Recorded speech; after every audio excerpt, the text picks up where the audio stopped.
Bienvenidos al comentario del simulacro MIR número 27. Como ya adelantábamos en vídeos anteriores, en este simulacro y también en el siguiente, el número 28, solamente vamos a hablar de una sola asignatura.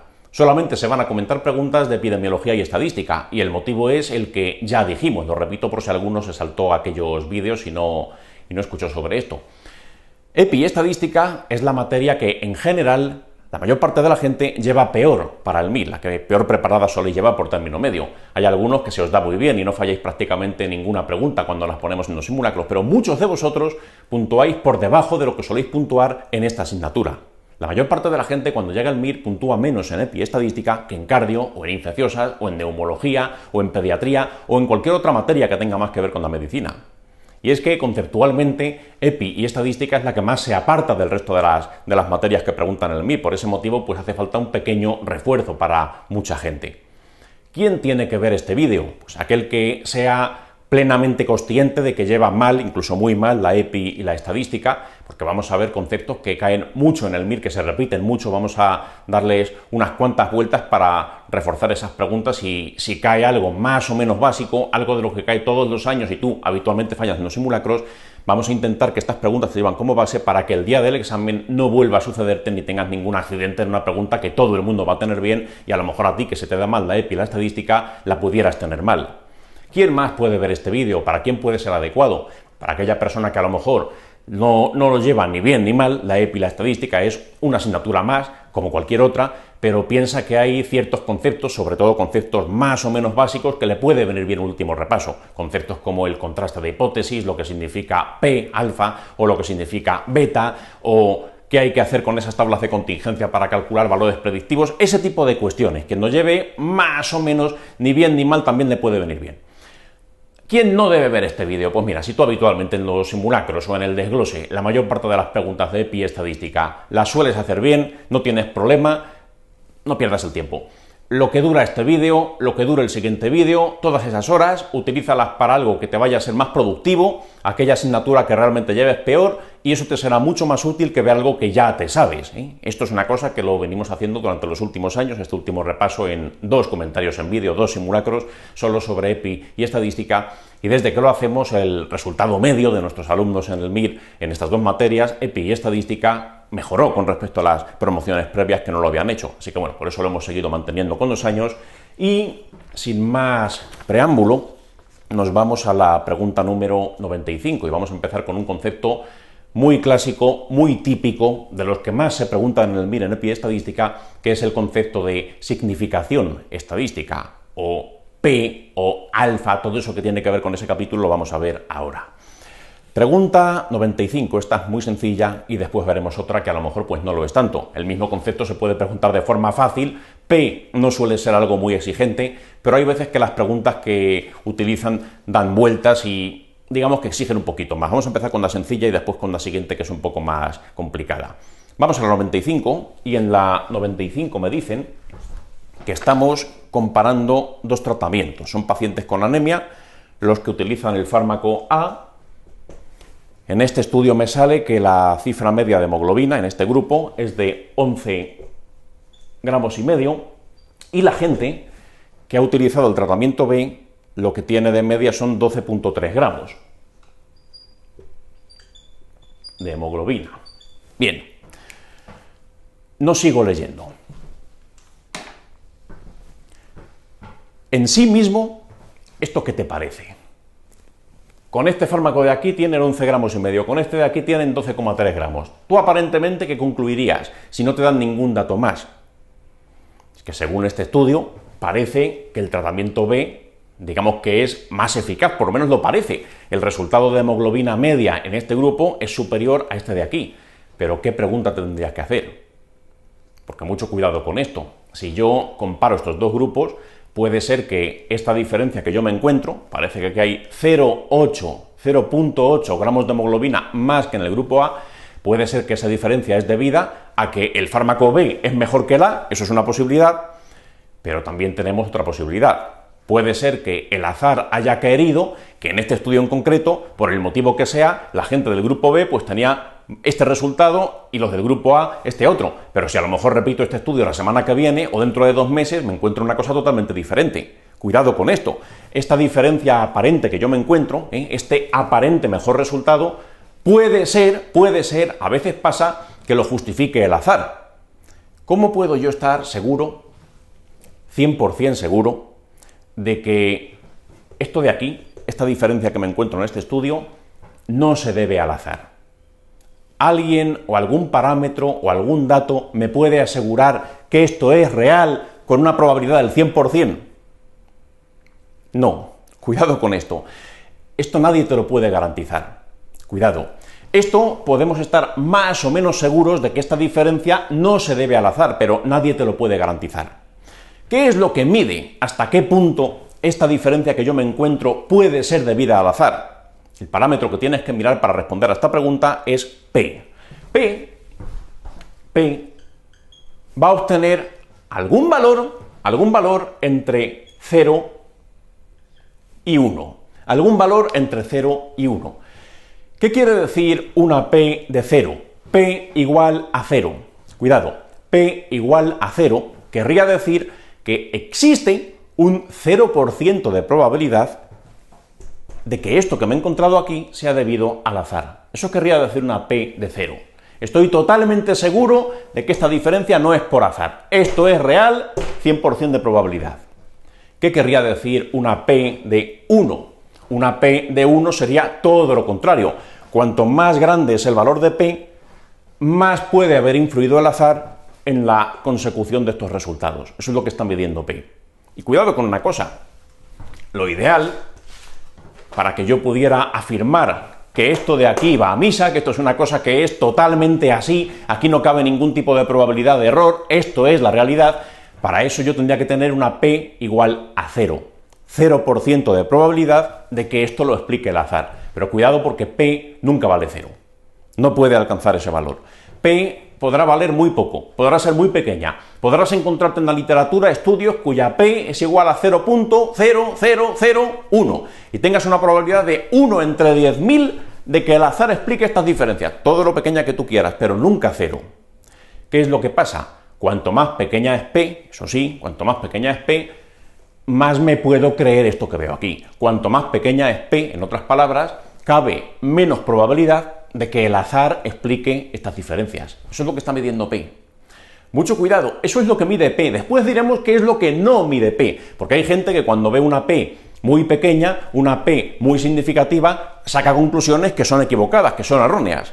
Lo que mide P es eso, probabilidad de que esta diferencia que yo me encuentro aquí sea debida o pueda ser debida al azar. Cuanto más pequeña, mejor. Cuanto más pequeña, más puedo confiar en esto que veo aquí, pero nunca puedo estar totalmente seguro de que estas diferencias son así y solo pueden ser así. Cuidado con ese detalle. La naturaleza de P es probabilística. Cuanto más pequeña es, menos riesgo hay de que esto lo justifique el azar. Bien, ¿a partir de qué momento considero que P es estadísticamente significativa? Cuidado, cuidado. Definamos primero qué es estadísticamente significativo. Estadísticamente significativo es aquello, por definición, sin meternos en 0.05 ni en 0.01, ni historias de esas, ni en cifras concretas, se dice que algo es estadísticamente significativo cuando hay muy poca probabilidad de que esto lo explique el azar. Eso quiere decir que algo es estadísticamente significativo. Y en un momento de la historia, en un momento determinado, la comunidad científica se puso de acuerdo y dijeron, vale, todo esto está muy bien, pero ese concepto hay que unificarlo y tenemos que poner un límite para ver a partir de dónde consideramos algo estadísticamente significativo, por lo menos por convenio. Y ese límite lo pusieron aquí, en un 5%, en un 5%. Es decir, si yo tuviese menos del 5% de probabilidad de encontrarme esto por efecto del azar, en otras palabras, el azar justificaría estas diferencias con menos de un 5% de probabilidad, en ese caso se dice que algo es estadísticamente significativo. Es poco probable, menos de un 5% de probable, que el azar me lleve a estos resultados. Pusieron ese límite, 5%, que expresado en tanto por 1 es 0.05, como podrían haber puesto otro. De hecho, hay trabajos de investigación, hay investigadores que son todavía más exigentes con la P y dicen, para mí va a ser significativo no 0.05, sino 0.01. Yo solamente voy a dar por significativo aquel trabajo cuyo resultado es una P de menos del 1%. De acuerdo, eso es una cosa que es arbitraria, puede cambiar ligeramente de un trabajo a otro, pero en general este es el límite que se acepta como estadísticamente significativo. Si a mí me sale, por ejemplo, una P de 0.04, ¿eso qué quiere decir? Que tengo un 4% de probabilidad de que esta diferencia que yo me he encontrado aquí sea justificable por efecto del azar. Si yo tuviese una P de 0.17, ¿qué significaría eso? Que tengo un 17% de probabilidad de que esta diferencia aparente sea efecto del azar. ¿Qué querría decir una P de 0.06? Pues lo mismo, pero con un 6%, y así. Y fijaros una cosa, importante detalle, no es lo mismo, dentro de que no son significativas, no es lo mismo tener una P de 0,17 que una P de 0,06, no tiene nada que ver. Igual que no es lo mismo suspender un examen sacando un 0 que sacando un 4, no tiene nada que ver, ¿eh? El nivel de conocimiento de esas dos personas, uno que saca un 0 y uno que saca un 4, seguramente será muy distinto. Bueno, pues aquí pasa lo mismo, y a la hora de interpretar los valores de la P hay que tener cabeza, cuidado, ¿eh? Hay veces que a lo mejor nos vamos a estar cerca de la significación estadística, y si en ese estudio yo hubiese usado más gente, a lo mejor me hubiera salido significativo. Cuando estoy muy cerca de la significación estadística, a lo mejor tengo que flexibilizar y plantearme repetir el estudio con más gente, o mirar a ver en la literatura otros estudios parecidos a dónde ha llegado, etcétera. Pero cuando me encuentro una P que es tremendamente alta, probablemente la interpretación no vaya a ser la misma. Cuidado con eso, ¿eh? No es igual rozar la significación que pasársela con mucho porcentaje, como ocurre con este ejemplo de 17%.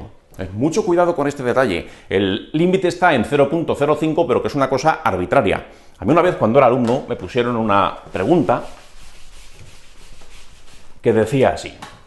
Decía, tenemos dos estudios, dos ensayos clínicos, perfectamente diseñados, en ninguno de los dos hay ningún tipo de error metodológico, utilizan un tamaño muestral parecido y todo es muy similar en ellos. Comparan dos fármacos, los mismos fármacos, y uno de los estudios concluye que existe una diferencia estadísticamente significativa, P igual a 0,04. El otro estudio encontraba una P de 0,06 y nos decían entre las opciones que cuál es la opción correcta. Y bueno, pues entre las opciones incorrectas salían cosas como un estudio tiene razón y el otro está equivocado.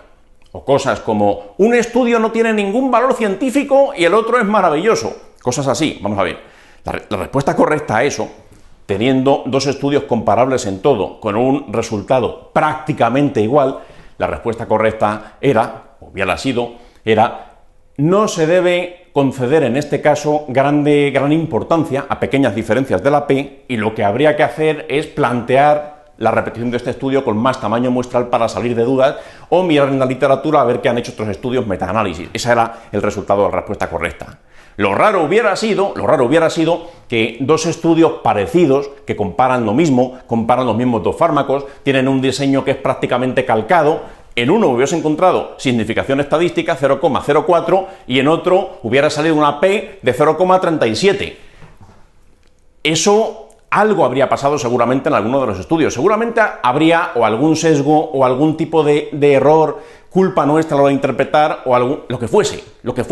Pero si nos encontramos dos estudios muy parecidos que apuntan en la misma dirección, no se debe conceder grandes diferencias, cuando la P es prácticamente idéntica. Mucho cuidado con eso, mucho cuidado con eso. La P es un concepto que mucha gente entiende mal, y cuando ven una P estadísticamente significativa ya sacan conclusiones que no son, o cuando la P está cerca de la significación desprecian por completo ese estudio porque no es significativo, y a lo mejor de haber incluido 100 pacientes más ya lo hubiera sido. Cuidado con esto, esto lo han preguntado en el BIR muchas veces. El tamaño muestral influye en P.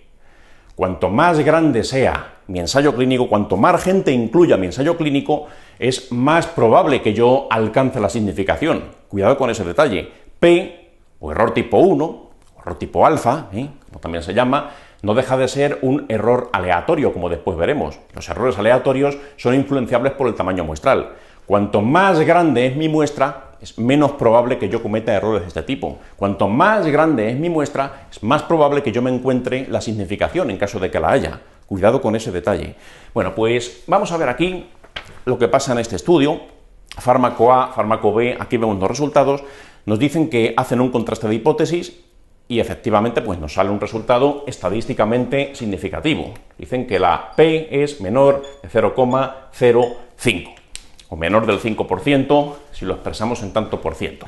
Y aquí, fijaros, cuidado con este detalle, con una confianza del 95%, es la misma forma, o una forma ligeramente distinta de expresarte lo mismo. Te cuentan que es significativo con una confianza del 95%, quieren decir que la P es menor del 5%, la probabilidad de error es menor del 5%. Bien, pues vamos a ver. Una P significativa para estas diferencias.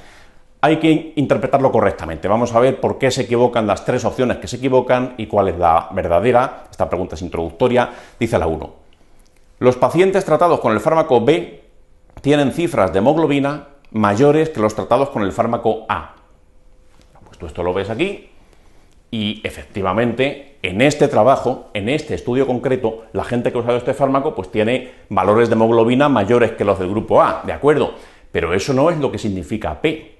El significado de P no es que esto sea más grande que esto. Lo que significa P es la probabilidad de que estas diferencias que yo me he encontrado sean explicables por efecto del azar.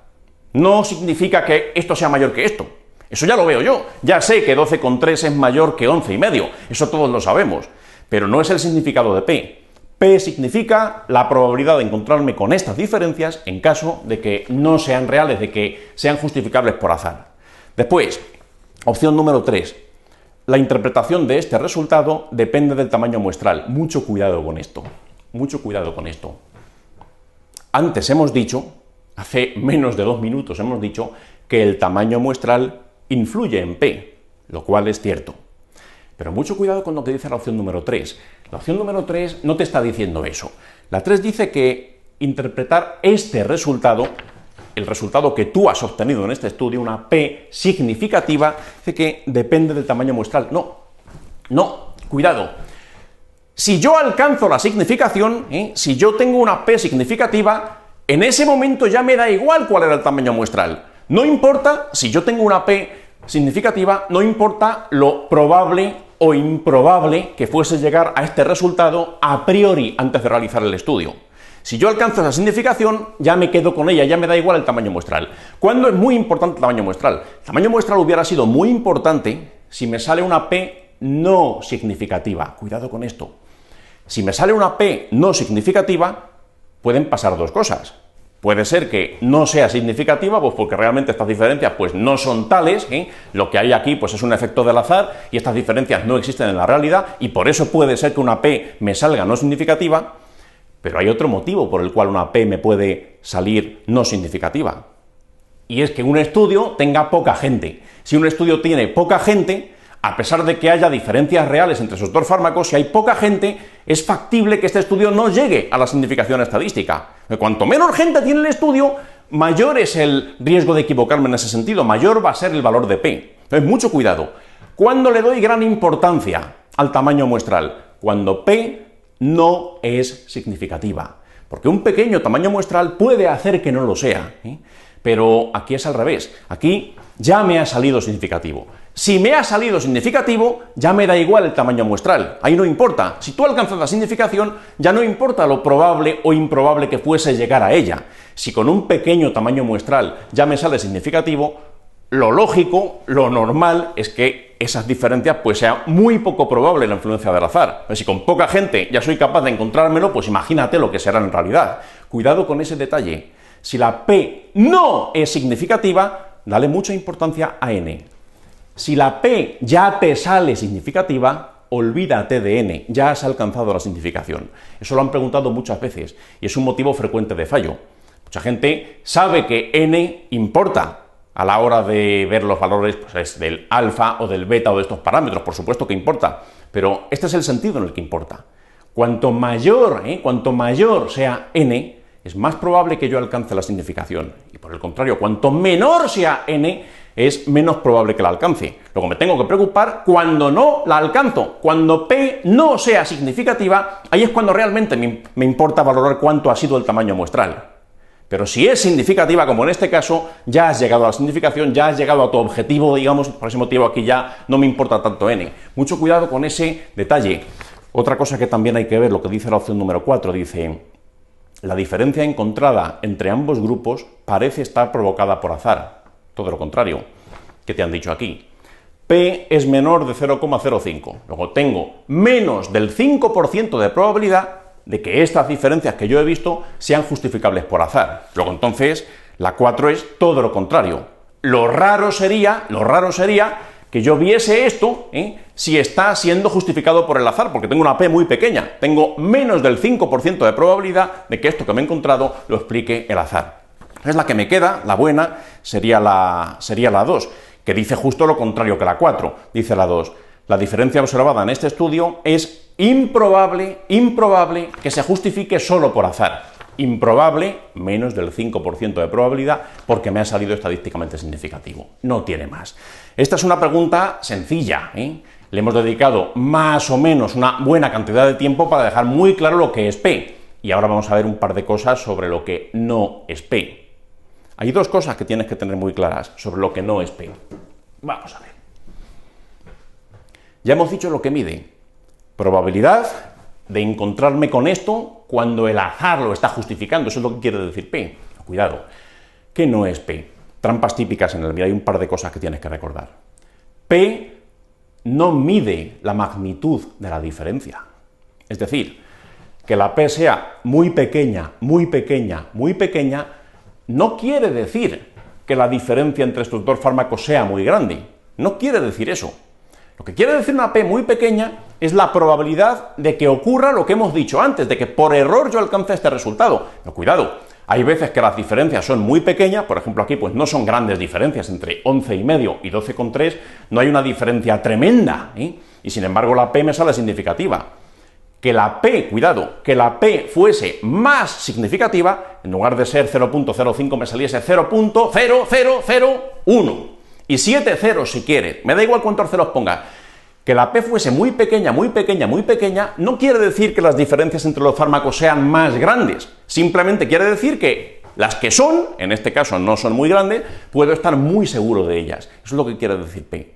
No mide la magnitud de la diferencia, mide la probabilidad de equivocarme al hablar de esa diferencia, sea grande o sea pequeña.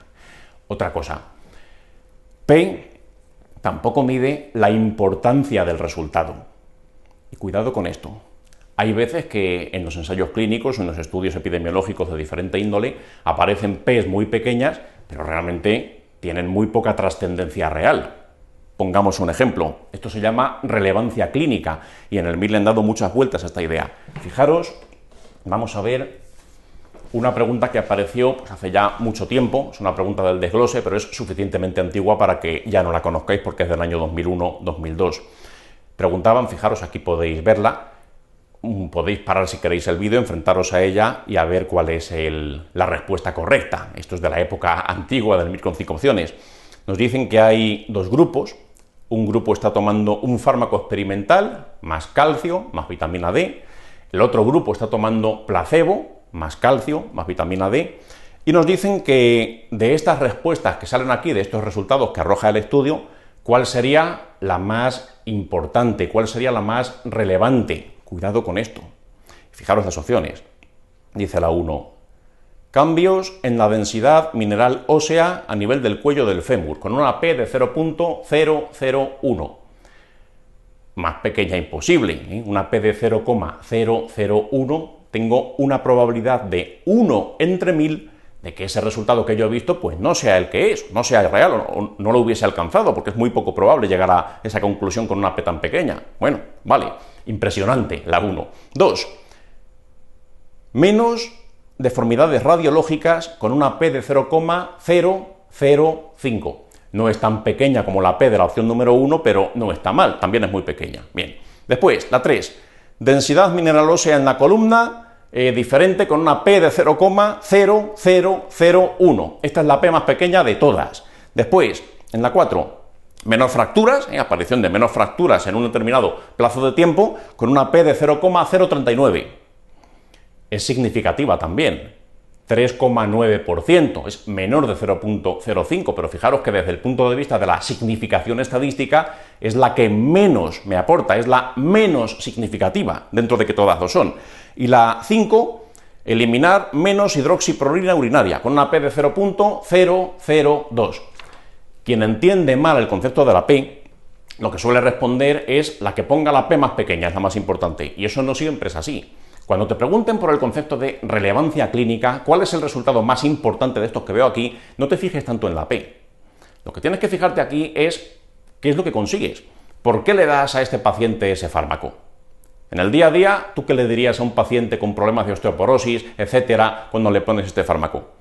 Toma este fármaco, hijo mío, que seguro que con esto orinas menos hidroxiprolina. El objetivo no es ese, el objetivo es que se le rompan menos los huesos, tan simple como esto, algo muy llano, algo muy tangible. Por eso aquí, lo más relevante, cuidado, una cosa es relevancia y otra cosa es significación estadística. Lo más relevante es lo que dice la opción número 4, menos fracturas, porque es el objetivo real de lo que estoy persiguiendo. Por eso lo doy el fármaco al paciente, aunque la P, fijaros, no sea la más significativa de todas, dentro de que todas lo son. Pero eso es lo que realmente me importa como clínico, y es lo que le importa al paciente cuando le pones el fármaco, que se le rompan menos los huesos, ¿eh? Así que por eso la respuesta correcta pues fue la 4.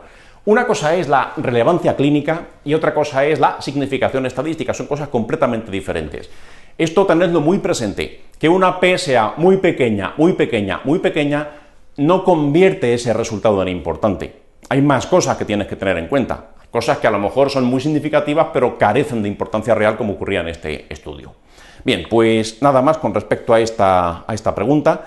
Vamos ahora a una que es bastante más difícil, que es la pregunta número 6. La pregunta número 6, que aparece además en el bloque de imágenes, nos dicen que se observa una tabla en la imagen vinculada, que es esta tabla de aquí, y esta tabla es el resumen de las variables de seguridad que se miden durante un estudio. Y este estudio parece que comparaba la terapia endovascular en una CV frente al tratamiento médico en una CV. Y parece que en este estudio nos dicen que ha demostrado ser eficaz, ha demostrado ser superior la terapia endovascular con respecto al tratamiento médico. Y nos dicen que, bueno, pues que ¿cree usted que alguna de las siguientes variables le debe hacer replantearse la indicación del tratamiento? Cuidado aquí. ¿Cuál es el objetivo del estudio? Una cosa es la variable resultado, es la variable final de la comparación última que yo pretendo hacer en el estudio, y ahí me saldrá una P, y el resultado de esa P pues será muy tenido en cuenta, desde luego, y otra cosa son las variables de seguridad. Son cosas distintas, Vamos a ver, aquí, ¿de qué se trata? ¿Tú qué es lo que pretendes conseguir cuando usas un tratamiento endovascular con respecto al tratamiento médico? Intentas demostrar en ese estudio que es mejor el tratamiento endovascular. Eso es lo que tratas de demostrar aquí. Hay dos alternativas, vamos a ver si esta nueva es mejor. Pero una cosa es eso, cuyo variable final, no sé cuál es la comparación última que hacen. Una cosa es eso y otra cosa son las variables de seguridad que se hacen durante el estudio. Pero durante el estudio vamos a ver también si entre ambos grupos hay diferencia entre los diferentes eventos que ocurren. A lo mejor durante ese estudio pues veo que en un grupo se me mueren más unos que otros, a los 7 días o a los 30 días, o en un grupo aparecen más hemorragias subaracnoideas como efecto secundario, o en un grupo aparecen más neumonías, o en un grupo aparecen más úlceras de decúbito, o un grupo la estancia media hospitalaria es muy superior al otro. No sé qué más cosas voy a comparar en este ensayo clínico. Pero una cosa son las variables de seguridad y otra cosa es el resultado final, la comparación final del ensayo. Y lo que me están mostrando aquí, cuidado, son variables de seguridad. Son cosas que voy comparando a lo largo del estudio y a lo mejor si aparece una diferencia enorme entre un grupo y otro, pues paro el estudio porque un fármaco parece que no es seguro con respecto al otro. O puede no compensar ni terminar el estudio porque no es ético matar gente en un grupo cuando sabes que están muriendo mucho más que en el otro. Esas cosas pueden pasar a veces. Hay motivos para parar un ensayo clínico. Aparición de ciertos efectos adversos imprevistos que hacen que sea inaceptable éticamente terminar ese trabajo. Eso a veces pasa. Y bueno, pues aquí lo que podéis ver pues es esto, aparecen las siguientes variables: muerte a los 7 días, muerte a los 30 días, presencia de hematomas parenquimatosos, hemorragias subaracnoideas, neumonías, que si isquemia cardíaca, tal.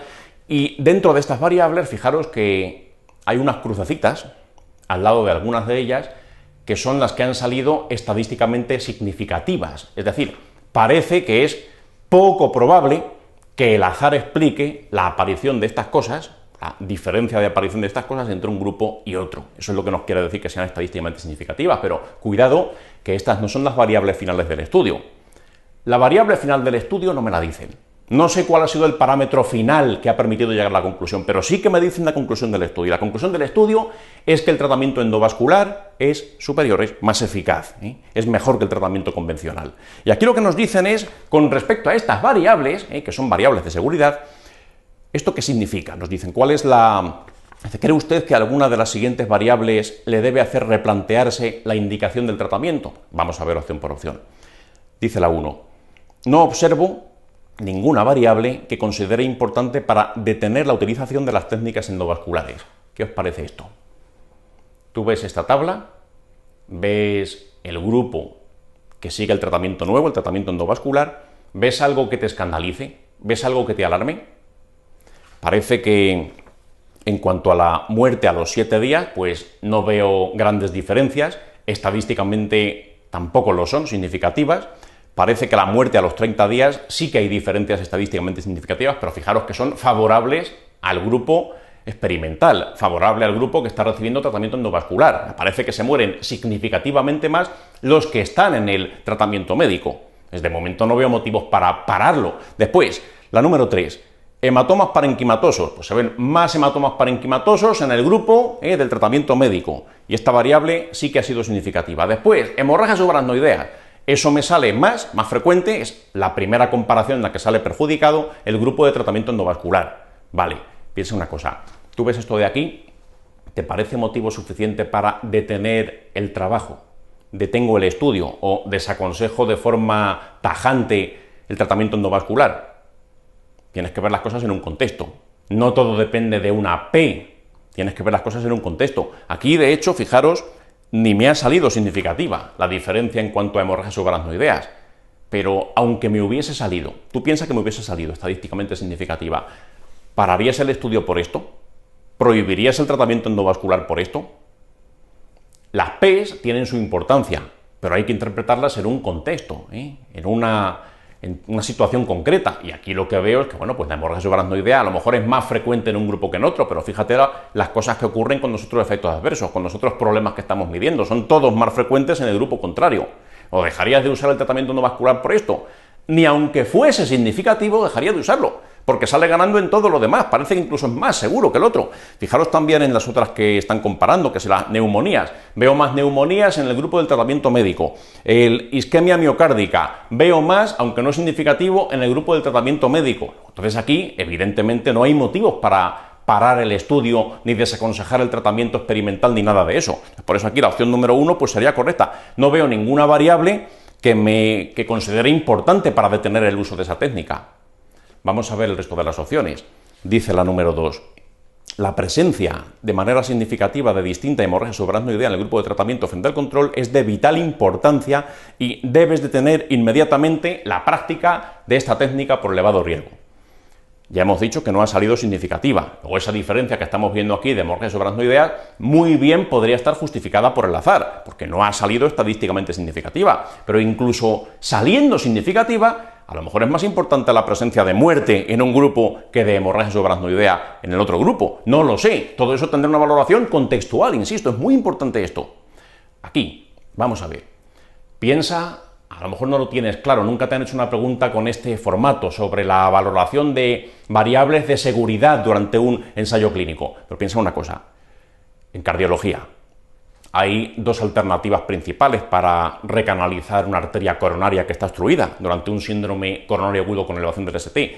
Puedes usar o bien tratamiento médico, trombolisis, o puedes usar angioplastia percutánea. Y todos sabemos que la angioplastia percutánea puede producir un reinfarto de miocardio, eso es un efecto secundario conocido, puede reinfartar la angioplastia. El tratamiento médico tiene otros problemas, pero no ese. ¿Se ha prohibido la angioplastia porque puede reinfartar? No, simplemente es su perfil de efectos secundarios. Puedes reinfartar a una persona usando angioplastia, pero usando TNK o usando estreptoquinasa le puedes sangrar el cerebro. Cada grupo de tratamiento pues tendrá su perfil de riesgo y habrá que ver si eso es suficiente o si eso es justificable para prohibir uno de los dos, pero no por una sola cosa vas a prohibir nada. De hecho, aquí parece que el tratamiento médico sale bastante peor parado, pero aún así, fijaros la opción número 4, dice: la diferente mortalidad entre los grupos obliga a detener la terapia médica convencional por alto riesgo de muerte. Tampoco tiene por qué.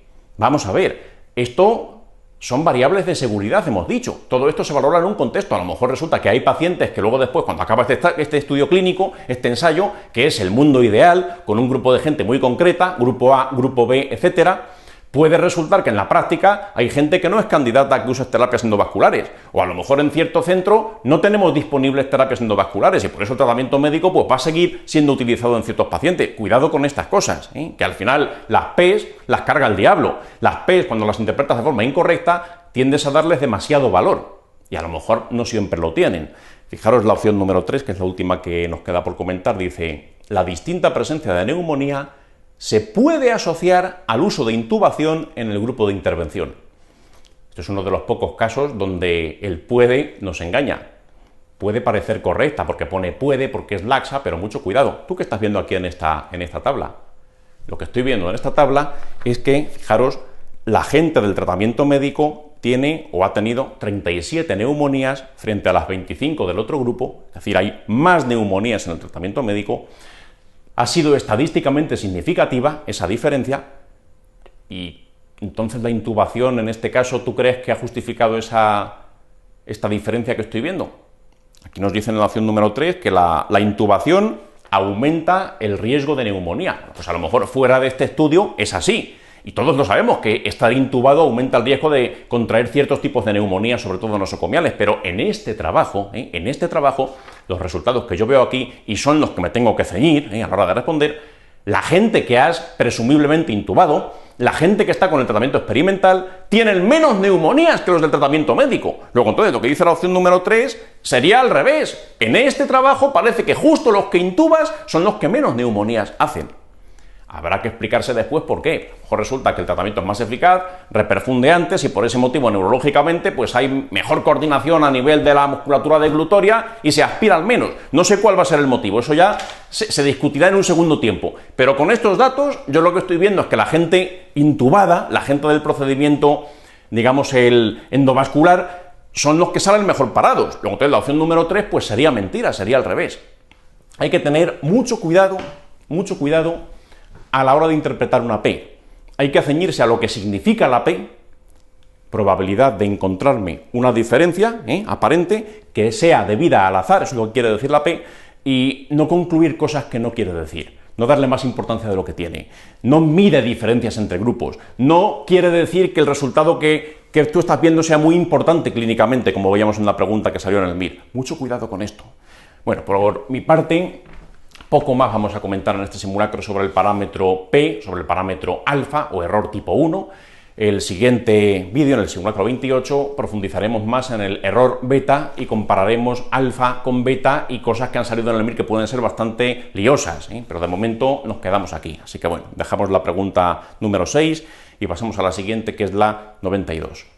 En la pregunta 92 nos plantean un estudio donde se analiza el efecto del alcohol sobre la aparición más o menos probable de cáncer de páncreas y nos dicen que cuál sería el tipo de sesgo que se puede producir al realizar este estudio que ahora leeremos. Pero antes de meternos con la pregunta en cuestión, vamos a repasar un poquito los diferentes tipos de errores que se pueden cometer cuando vamos a plantear un diseño epidemiológico del tipo que sea. Son más frecuentes este tipo de problemas, por ejemplo, los sesgos aparecen más cuanta menor sea la evidencia científica de un estudio. En uno, por ejemplo, de casos y controles, nos vamos a encontrar, lógicamente, muchas más posibilidades de sesgo que en un ensayo clínico aleatorio, pero por poder pueden aparecer en todos. Vamos a ver los diferentes tipos de errores. Habría groseramente dos categorías. Tenemos por un lado errores aleatorios y por otro lado errores sistemáticos. El error aleatorio es aquel que es debido, atención, a la influencia del azar. Este de aquí no es una responsabilidad directa nuestra como investigadores, no se debe a nuestra incompetencia al plantear un estudio o al interpretar sus resultados. Simplemente, el error aleatorio, como su nombre indica, aparece como consecuencia del azar. Y esto, cuidado, ¿cómo nos podemos proteger frente a él? Aparece por esto, por efecto del azar. ¿Qué medida, cuál es la medida, la única que tienes que saberte para el MIR que puede prevenir hasta cierto punto o por lo menos minimizar la posibilidad de que aparezca un error aleatorio en nuestro trabajo? ¿Qué se puede hacer? Incrementar el tamaño muestral. La defensa frente a un error aleatorio es incrementar n. Cuanto mayor sea la n, el tamaño muestral de un estudio, el número de participantes en ese estudio, va a ser menos probable que aparezca un error aleatorio. Errores aleatorios, por ejemplo, pues ya hemos visto preguntas anteriores, el error alfa o P forma parte de esta categoría, el error beta, que veremos con más detalle en el siguiente simulacro, también formaría parte de este grupo. Otro, por ejemplo, que aparece también en el manual, es el error estándar de la media. Este formaría parte de los llamados errores aleatorios. ¿Cómo se calculaba el error estándar de la media? En esos problemas típicos que te dan características de una muestra y te piden que calcules por dónde andará el parámetro a nivel poblacional. Para eso tenías que calcular el error estándar de la media. ¿Cómo se calculaba el error estándar de la media? Se calculaba desviación típica partido por raíz de n. En algunos libros pone acá abajo raíz de n-1, que es la fórmula original, pero bueno, sea como sea, lo que se ve en esta fórmula es que n aparece aquí abajo, en la parte inferior de esta ecuación, en el denominador. ¿Qué es lo que pasa entonces? Cuanto mayor sea el tamaño muestral, más pequeño nos va a salir el error estándar de la media y por tanto pues es un error aleatorio. Todo error aleatorio se caracteriza por eso. Cuanta más gente participa en ese estudio, es menos probable que aparezcan este tipo de errores. Esto no lo vamos a ver en esta pregunta, de esto nos olvidamos. De aquí ha salido una pregunta muy típica durante los últimos 5 o 10 años de MIR, que es la siguiente: ¿cuál es la única medida que existe, la única medida que yo puedo tomar como investigador para reducir, atención, reducir al mismo tiempo la probabilidad de que yo cometa un error alfa y un error beta en un ensayo clínico? ¿Qué puedo hacer para protegerme a la vez de ambos errores? Pues claro, ¿qué es lo que pasaba con el error alfa y con el error beta? Pues pasaba un poco como con el tema de la sensibilidad y especificidad de los test diagnósticos. Hay test que cuando mejora su sensibilidad empeora su especificidad. ¿Qué es lo que pasa en un ensayo clínico? Hay veces que yo, por protegerme del error alfa, acabo haciendo más probable la aparición de un error beta. Digamos que son como los platillos de una balanza, van en un sentido o en otro, pero ¿qué puedo hacer para que me proteja al mismo tiempo de los dos errores, tanto del error alfa como del error beta? Pues muy sencillo, que participe más gente en mi estudio. Cuanto mayor sea mi tamaño muestral, más estaré protegido en general de todos los errores aleatorios posibles. Aumentar el tamaño muestral. Se ha preguntado muchas veces, una pregunta muy clásica del examen. Vamos a centrarnos en los errores sistemáticos, también conocidos como sesgo o sesgos, y aquí ¿de quién es la culpa? La culpa de la aparición de un error sistemático o sesgo es del investigador. La culpa va a ser nuestra incompetencia en algún paso de la ejecución del estudio, ya sea en el momento de diseñarlo, ya sea al tomar la muestra para trabajar con ella, ya sea al faltarnos enmascaramiento cuando realmente es necesario para ese trabajo, o al interpretar y analizar los resultados, en cualquier paso. Pero la cuestión es que somos nosotros los responsables. No es un problema de que no tenga tamaño muestral. Una ausencia de tamaño muestral lo que produciría es lo que hemos visto hace un momento, los errores aleatorios. Una mala ejecución, un mal diseño, una mala interpretación nos acabaría produciendo esto, un error sistemático o sesgo. Y cuidado, porque dependiendo de a qué fuente me vaya, me los van a clasificar de diferentes maneras. Hay muchos modos de clasificar los diferentes tipos de errores sistemáticos. Tradicionalmente se han agrupado en 3 categorías, pero hay muchas más. Realmente, si te vas a ciertas fuentes de la literatura, no usan 3 categorías, sino otras muchas, o te dan una lista tremenda donde aparecen 25 tipos de sesgo, y en otro libro aparecen 37, porque al final esto es una cosa pues, muy variable, hay muchas maneras de equivocarse, pero vamos a ceñirnos un poquito a lo que hace el Ministerio, a lo que nos tiene acostumbrados, es lo que en el manual clasificamos nosotros mismos.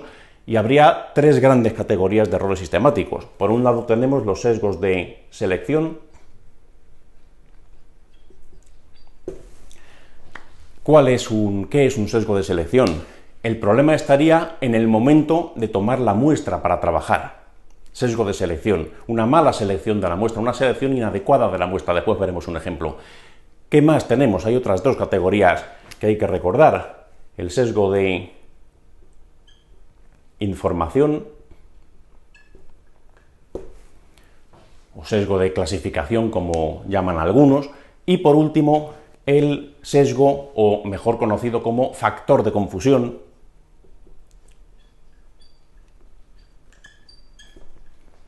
que sería el tercero que vamos a ver. Esto se pregunta mucho, y la forma de preguntarlo habitualmente es bastante mecánica. Van a poneros un ejemplo, como el que vamos a leer a continuación, y te dicen que cuál de estos tres o cuál de estos cuatro, hay cuatro opciones evidentemente, pues sería la solución correcta, qué tipo de problema se puede estar cometiendo aquí. Vamos a poner un ejemplo de cada una de las opciones. Fijaros aquí en la pregunta 92.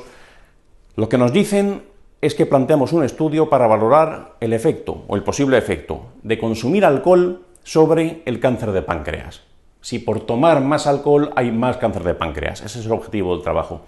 Y nos dicen que, bueno, pues que es posible, atención a esto, es posible que esta relación entre alcohol y cáncer de páncreas pueda estar afectada por el efecto de la exposición al consumo de tabaco. Puede que el tabaco, atención, esté produciendo el siguiente problema. Y a ver en qué categoría meteríais este tipo de sesgo. Imaginemos dos grupos. Grupo de gente expuesta al alcohol, consumidores de alcohol habituales.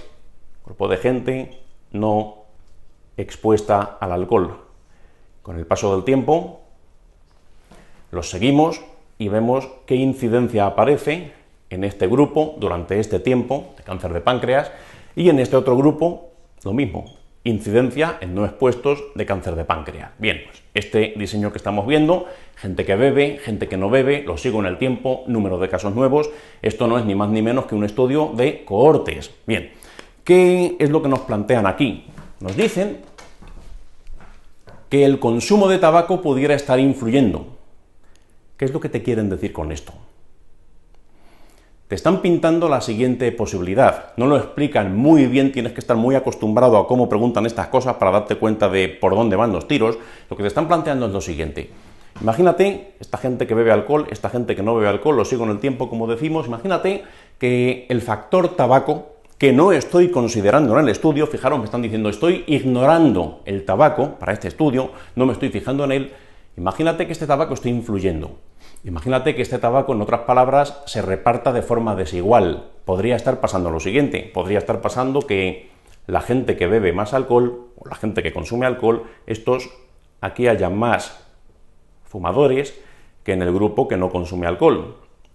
Es decir, que de alguna manera consumir alcohol se asocie a fumar más.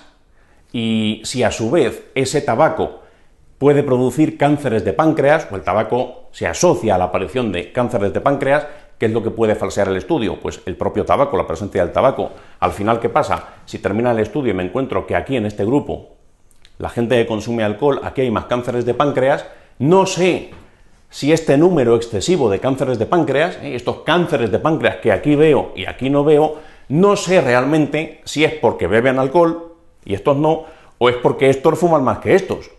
En el momento en el que el tabaquismo se asocia al hábito enólico, ya no soy capaz de distinguir, si no lo he planteado previamente, si no he tomado una serie de medidas al tomar la muestra, etcétera, o después en la fase de análisis, como luego vamos a ver, no puedo saber solamente con esto si el responsable de los cánceres de páncreas es este tabaquismo o es el alcohol. Entonces, por ese motivo aquí, ¿qué es lo que pasa? Pues esto es lo que se llama factor de confusión.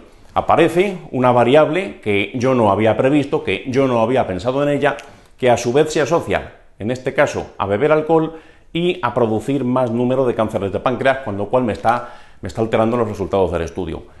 ¿Qué podría yo haber hecho aquí para evitar este problema? Pues, por ejemplo, en el momento de comenzar el estudio podría haber dicho, como sé que el tabaco es un factor de riesgo para cáncer de páncreas y no quiero que me falsee el estudio, porque a lo mejor resulta que los que beben más también fuman más, vamos a tomar para el estudio únicamente gente que no fume ni haya fumado nunca. Es decir, Grupo de bebedores, grupo de no bebedores, pero no admito ningún fumador en el estudio. Entonces, en ese caso, si no hubiese tabaco en el estudio, porque yo previamente me preocupo por este factor y lo descarto, lo elimino, como criterio de inclusión pongo no se admiten fumadores para este estudio, para que el tabaco no me influya. Entonces, en ese caso, no tendría que haberme preocupado por el tabaco no hubiera podido ser un factor de confusión, porque no hay fumadores en mi estudio, pero eso yo lo tengo que anticipar, ¿eh? En este caso se podría haber hecho de esa manera. ¿Qué más se podría haber hecho? Se podría haber repartido por igual el mismo número de fumadores en este grupo que en este grupo. Asegurarme de antemano que estos de aquí fuman lo mismo que estos de aquí. En ese caso, el tabaco no me estaría influyendo, porque estos de aquí hay tantos fumadores como aquí abajo y fuman la misma cantidad. Hay muchas maneras de hacerlo, pero lo tienes que anticipar. Entonces, esto sería el típico ejemplo de factor de confusión. Hay otro ejemplo muy clásico en la literatura. Esto es una invención del autor de la pregunta, caso real de hace ya muchas décadas. En su momento se planteaba si el café era factor de riesgo para padecer eventos cardiovasculares. ¿Y qué es lo que se hizo? Pues un grupo de gente que tomaba café, un grupo de gente que no tomaba café, se les siguió en el tiempo, incidencia de síndrome coronario agudo, y aquí abajo igual, incidencia de síndrome coronario agudo. Grupo de expuestos, grupo de no expuestos, se comparó y al final del estudio el resultado fue que la gente que consumía café tenían mayor incidencia de eventos cardiovasculares que los que no consumían café. Conclusión del estudio, el café es factor de riesgo para cardiopatía isquémica aguda o síndrome coronario agudo, como se llama ahora. ¿Qué problemas le vieron al estudio una vez que terminó? Una vez terminado, vieron que el estudio estaba sesgado, se dieron cuenta a posteriori. ¿Y cómo lo hicieron? Viendo que en el grupo de gente que consumía café, aquí había más fumadores que en el grupo de gente que no consumía café. Y claro, tú ves esto, te das cuenta de esta diferencia y te puedes plantear, ¿y entonces esto qué pasa? ¿De quién es la culpa? ¿Por qué aquí hay más infartos? ¿Hay más infartos porque esta gente de aquí toma café o es porque esta gente fuma más que esta otra gente de aquí? Y esto puede ocurrir con tantas cosas como se te puedan pasar por la cabeza. Imagínate que hubiera sido pues una cuestión de sexos. Yo digo, como investigador, a ver, que venga aquí un grupo de 100 voluntarios que tomen café y otro grupo de 100 voluntarios que no tomen café. Imagínate que por el motivo que sea, a los varones les gusta más el café que a las mujeres. Y en mi estudio, resulta que aquí, en el grupo de café, tengo muchos más varones y en el grupo de no café tengo muchas más mujeres. ¿El resultado cuál hubiera sido? Pues probablemente el mismo. Más infartos aquí que aquí. ¿Pero por qué? ¿Por el café o porque los varones tienen más riesgo cardiovascular que las mujeres? Esto es un factor de confusión, es algo que no has previsto, que se asocia tanto a esto como a esto y al final ¿qué produce? Pues una alteración del resultado del estudio en un sentido o en otro. Puede hacer que algo parezca más factor de riesgo de lo que realmente es, puede hacer que algo parezca menos factor de riesgo de lo que realmente es, puede inclinar la balanza en ambos sentidos. Entonces, ¿qué hay que hacer? Anticiparse en lo posible. También hay maneras para defenderse del factor de confusión a posteriori, como después vamos a ver. Acordaos de eso, este es el esquema típico del factor de confusión. El ejemplo característico, lo del café y el tabaco, esto fue un ejemplo histórico de factor de confusión. Por eso aquí la respuesta correcta, pues lógicamente sería la 4. Vamos a ver el resto de las opciones. Fijaros, la número 1 dice sesgo de diagnóstico. Vamos a ver. Cuidado porque de estas 3 categorías, dentro de ellas hay varias subcategorías y más concretamente dentro de los sesgos de selección es donde más subtipos existen. ¿Qué es eso del sesgo diagnóstico? El sesgo diagnóstico es una forma de sesgo de selección.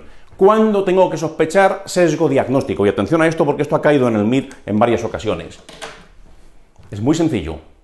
Tienes que sospechar que puede existir, no es seguro que exista, pero puede existir un sesgo diagnóstico cuando te digan que la muestra de controles, atención a esto, la muestra de controles se ha tomado en el hospital. Ejemplo para que esto no se olvide, mucho más sencillo que la teoría abstracta, pero a grosso modo, yendo rápido, si estás en un examen, estás el día del MIT, te quedan segundos para decidirte una pregunta y no lo ves claro, si la muestra es hospitalaria, échale la culpa a ese sesgo, sesgo diagnóstico o sesgo de Bergson, que también se llama. Bien, imaginaros lo siguiente, Estoy hace muchos años, cuando todavía no estaba clara la relación entre alcohol y cirrosis, y a mí, que soy médico de aparato digestivo, pues se me ocurre que puede existir esa posibilidad. Me da la impresión que muchos de mis pacientes que tienen cirrosis consumen también alcohol, y voy a aportar algo a la ciencia.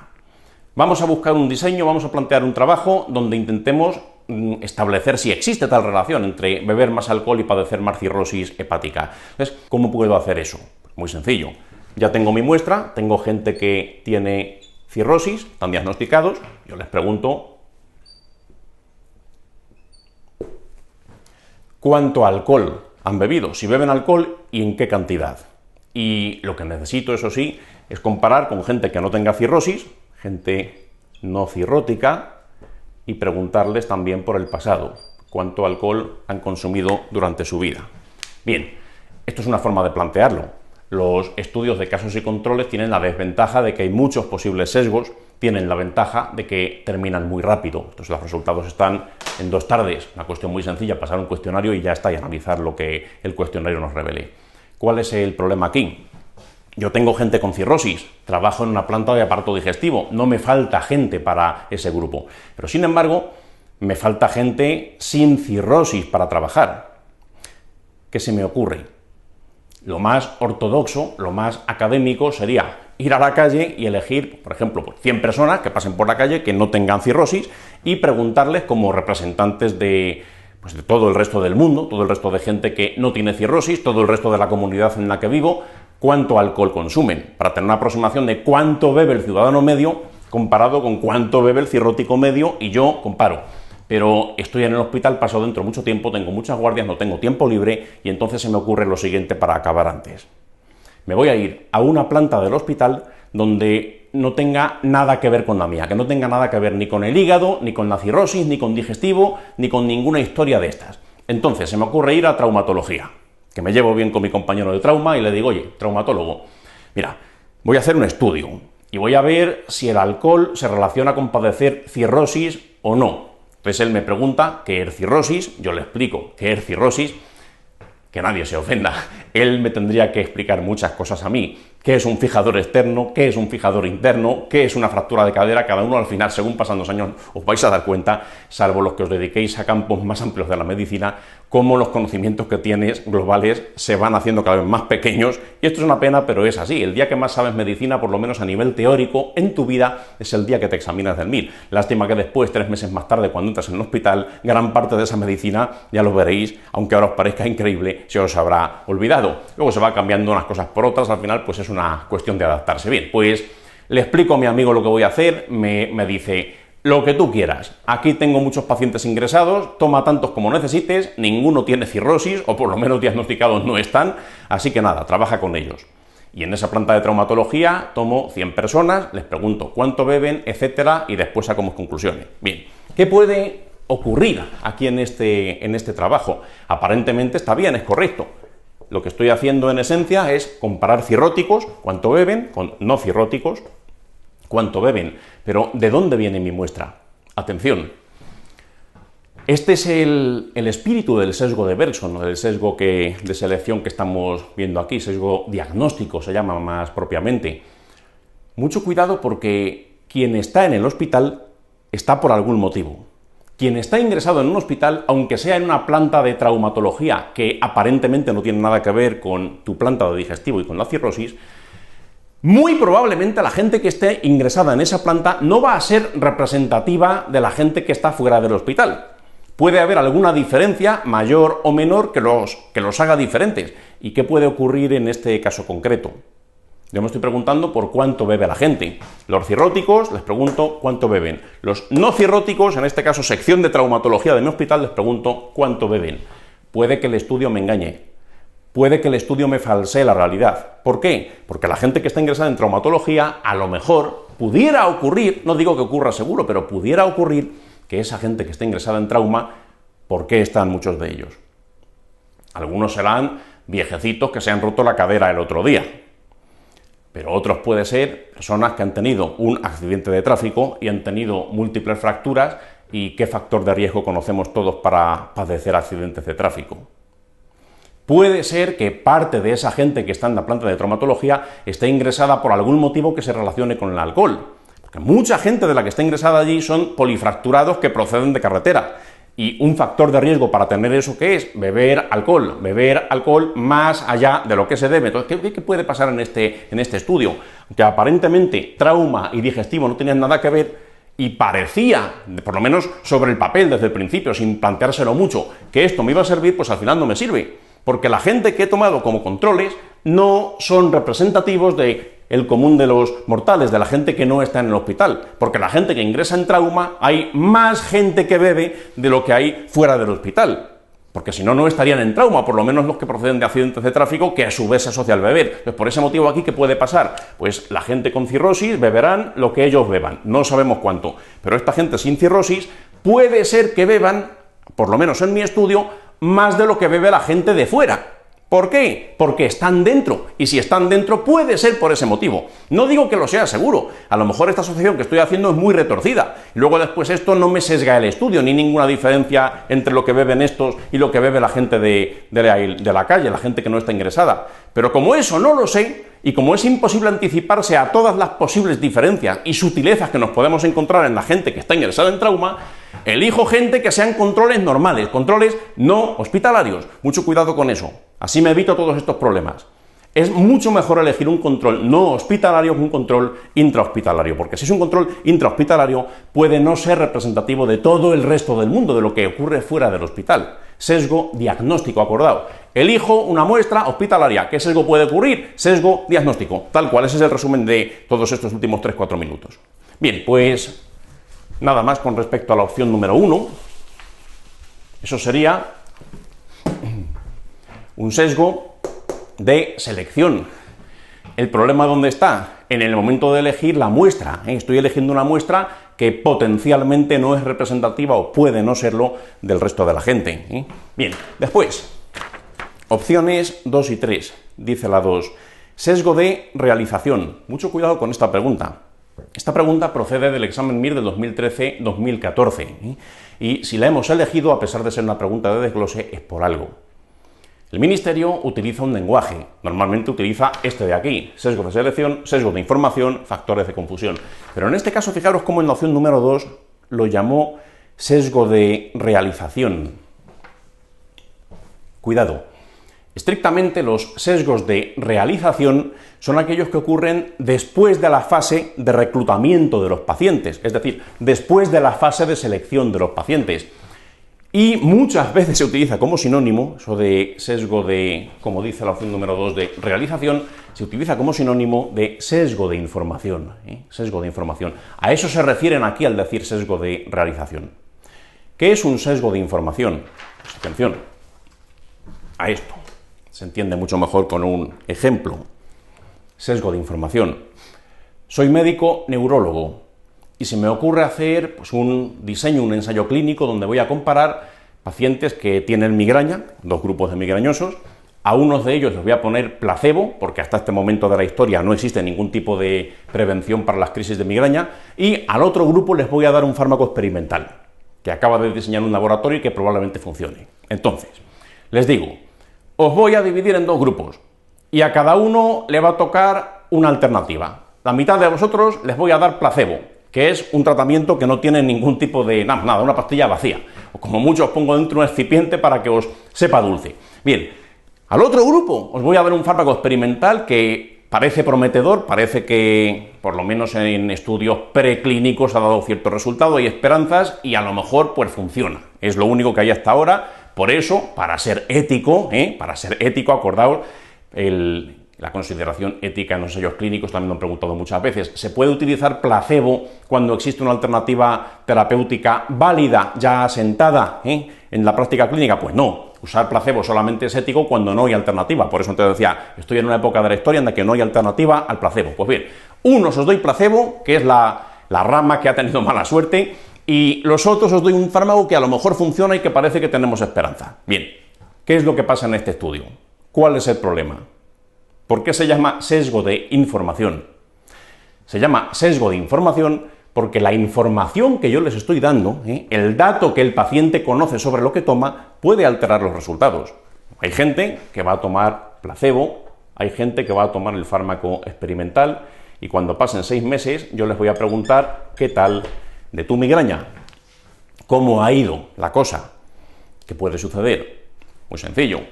La gente que tomó placebo, a los 6 meses hablas con ellos y te dicen: ¿qué tal de tu migraña, Joaquín? ¿Cómo has estado estos últimos 6 meses? Y Joaquín te dice: mira que eres cabrón, ya me podrías haber metido en el otro grupo, porque de la migraña he estado exactamente igual que siempre, como era de esperar, porque me pusiste en el grupo placebo.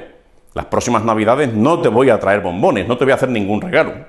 Y sin embargo, el que está en el otro grupo, que a lo mejor le ha ido exactamente igual que siempre, no sabemos ni siquiera si el fármaco nuevo funciona, tú le preguntas: a ver, Pedro, ¿qué tal tu migraña los últimos 6 meses? Pues parece que he estado mejor, parece que he estado mejor. Muchas gracias por apiadarte de mí y meterme en el grupo bueno, porque Joaquín me ha dicho que le ha ido bastante mal, tomando placebo, pero yo creo que he estado mejor este tiempo.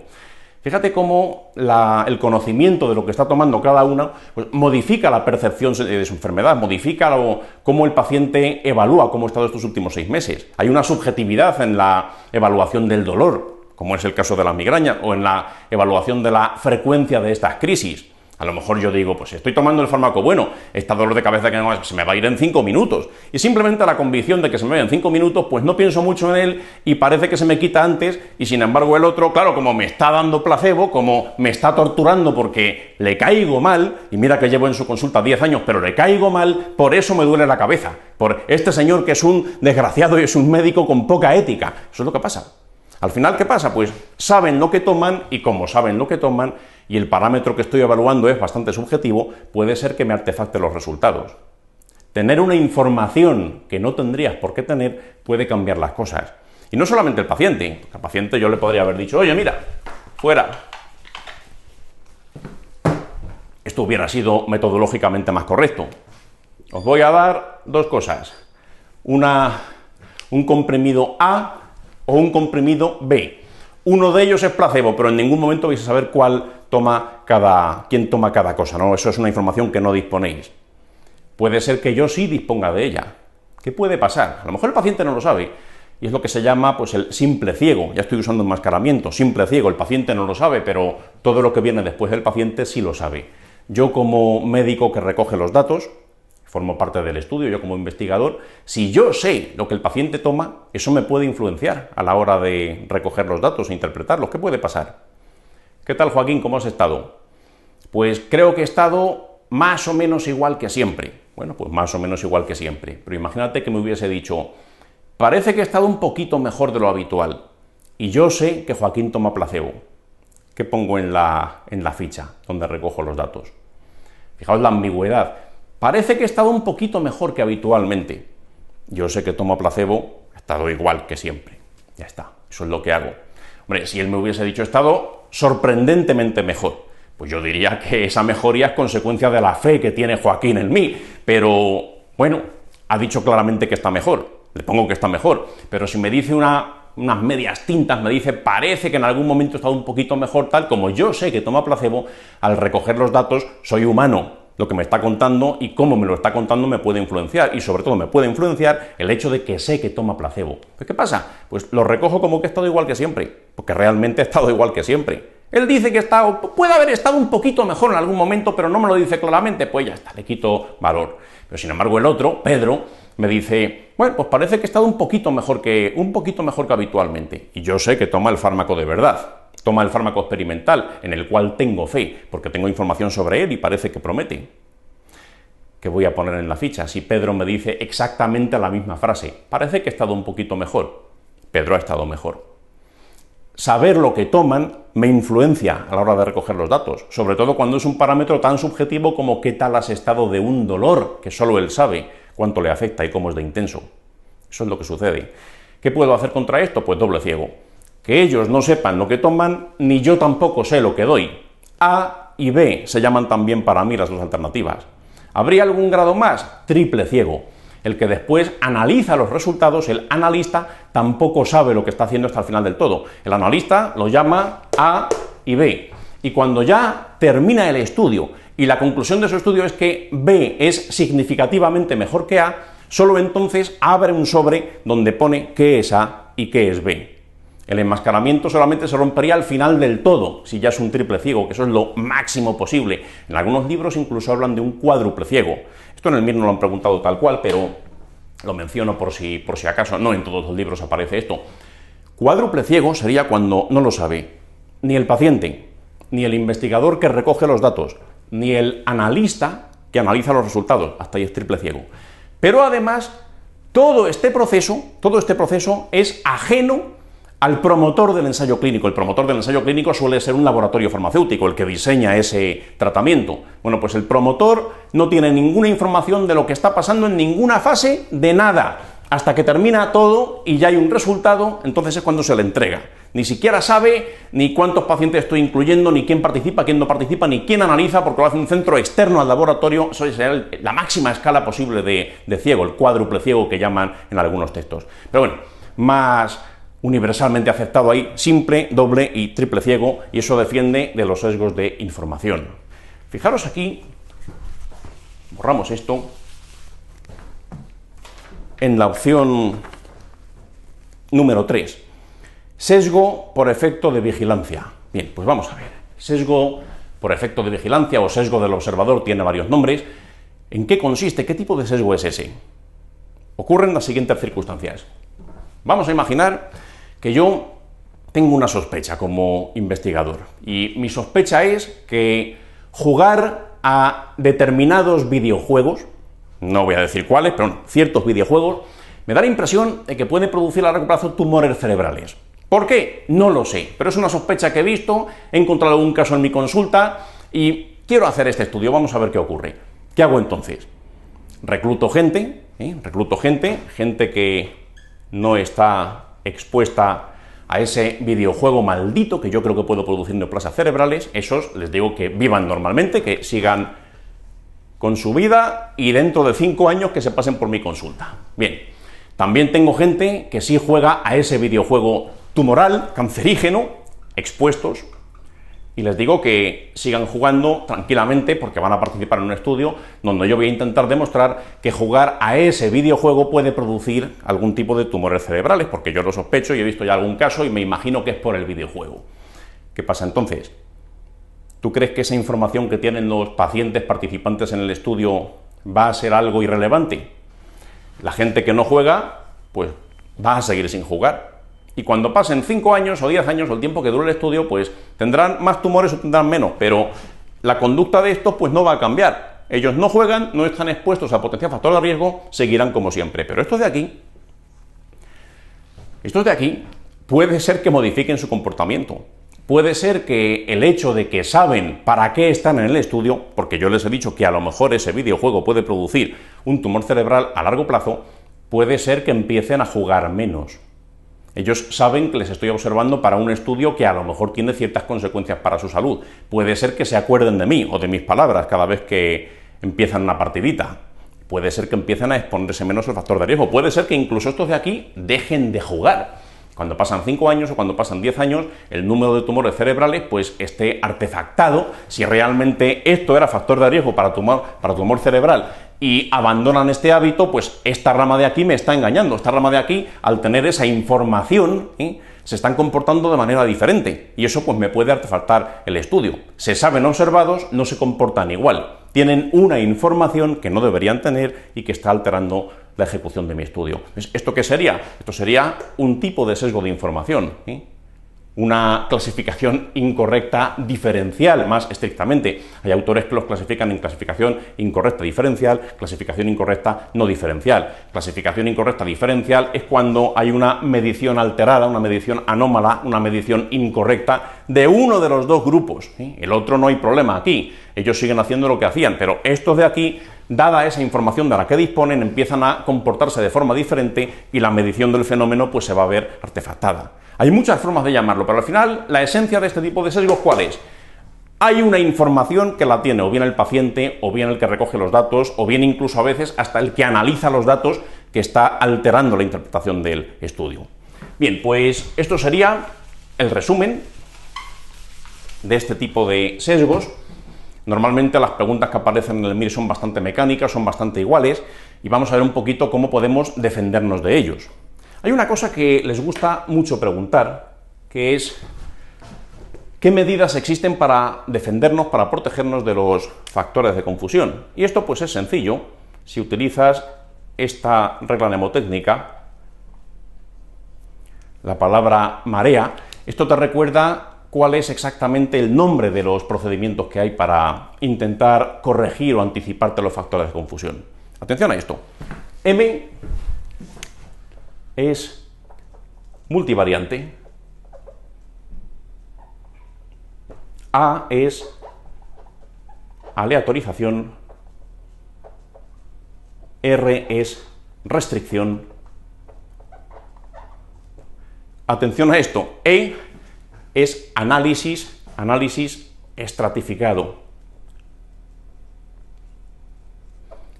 Análisis multivariante, análisis estratificado, y por último la A es de apareamiento.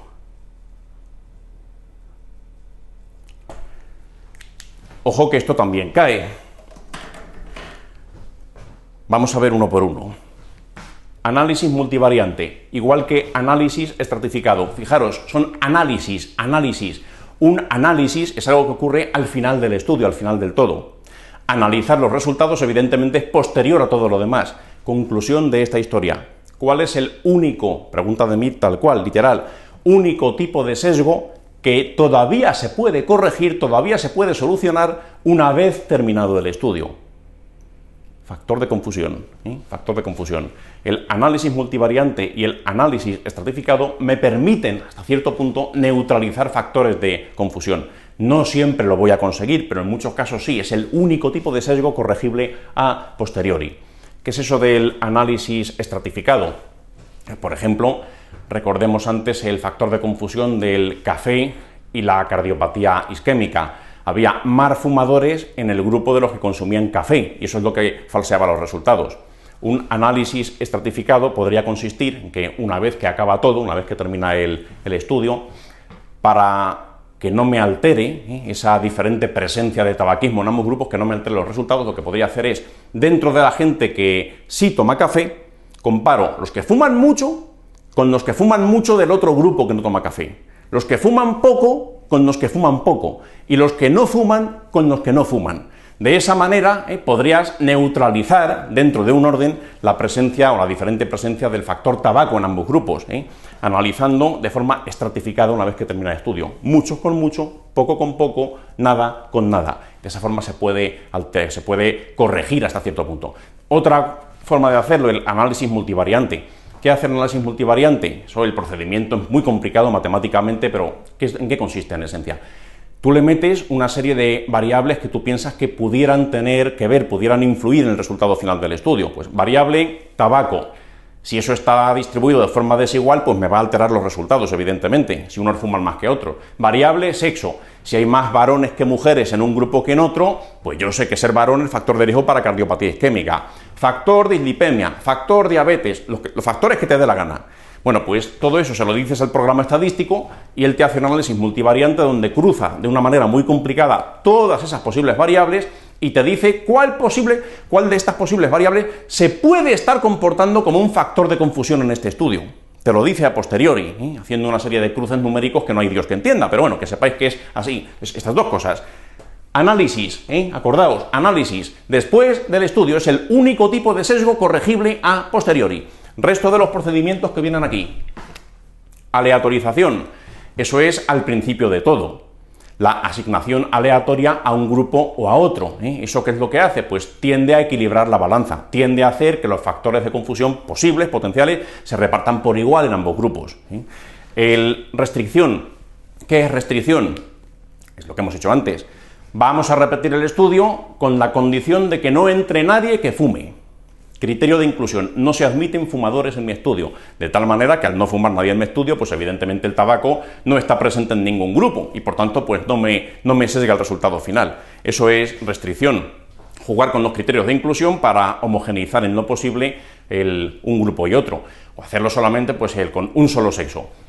Gente que toma café, todos varones, frente a gente que no toma café, todos varones. El factor sexo queda neutralizado, en ese caso eso es restricción.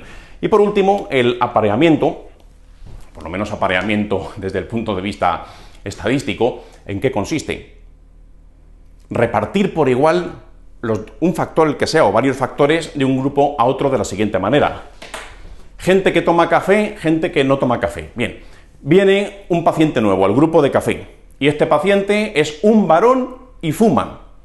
El siguiente paciente que metas en el otro grupo, en los que no toman café, tendrá que ser un varón que fume. ¿Para qué? Para que el factor sexo se reparta por igual en ambos grupos, para que el factor tabaco se reparta por igual en ambos grupos. Lo que hago es mimetizar todo lo posible un paciente con respecto a otro. Y así de esa manera los factores que yo estoy teniendo en cuenta, que yo creo que pueden ser factores de confusión, si los reparto por igual, pues ya no serían factores de confusión. Por cada fumador en un grupo, tiene que haber otro fumador en el otro grupo. Es una manera de hacerlo. Estos 5 procedimientos me protegen frente a los factores de confusión. Fijaros que incluso varios procedimientos de los que vienen aquí, aleatorización, me protege también frente a los sesgos de selección. La asignación aleatoria es una forma de prevenir los sesgos de selección. La restricción también me protege frente a los sesgos de selección, o me puede proteger. El apareamiento también me puede proteger frente a los sesgos de selección, pero cuidado, análisis multivariante y análisis estratificado, esto me protege exclusivamente de los factores de confusión. Mucho cuidado con eso. Corrección a posteriori. Una cuestión interesante. Fijaros aquí, estratificado empieza con E, mucho cuidado.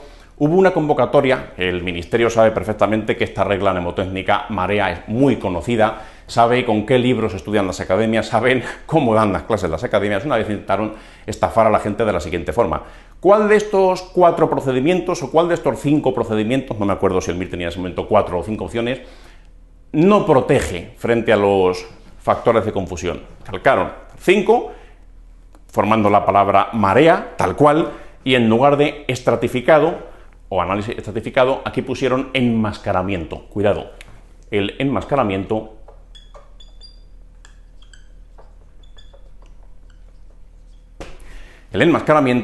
solamente te protege frente a los sesgos de información. Consiste en los ciegos que antes decíamos.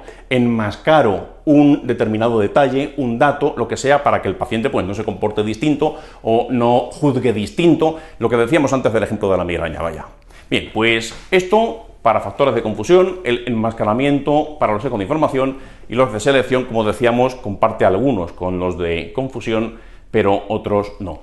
Una cuestión también que fue difícil, una pregunta que falló mucha gente hace algunos años: ¿cuál de los siguientes, tenemos un estudio de cohortes, cuál de los siguientes métodos no me va a servir para protegerme frente a un posible factor de confusión? La palabra clave era esta: estoy en un estudio de cohortes. Y las 4 opciones eran estas: esta de aquí, esta de aquí, esta de aquí y esta de aquí. ¿Cuál de estas 4 opciones no previene un factor de confusión en un estudio de cohortes? Pensad, porque aparentemente las 4 lo hacen. Yo he dicho que las 4 que están marcadas aquí previenen los factores de confusión, pero la clave de la pregunta era en un estudio de cohortes. La respuesta correcta sería esta de aquí. La aleatorización no va a prevenir un factor de confusión en un estudio de cohortes, porque por concepto un estudio de cohortes es un observacional, y cuidado con eso, no puede nunca ser aleatorio. Un cohortes nunca es aleatorio. Un casos y controles nunca es aleatorio. Fijaros cómo el Ministerio estaba buscando a ver si te dabas cuenta de ese pequeño detalle. ¿La aleatorización puede proteger frente a un factor de confusión? Sí, si estamos en un estudio donde se puede aleatorizar. Pero en un cohortes no se puede aleatorizar, y ese era el motivo de esa pregunta, y mucha gente la falló porque no se dieron cuenta de qué tipo de estudio estábamos hablando, no vieron que era un cohortes y entonces pues no sabían qué hacer, todo les parecía correcto. Bien, pues nada más, espero que esto nos sirva como repaso sobre lo que ya ha preguntado el Ministerio con respecto a esto.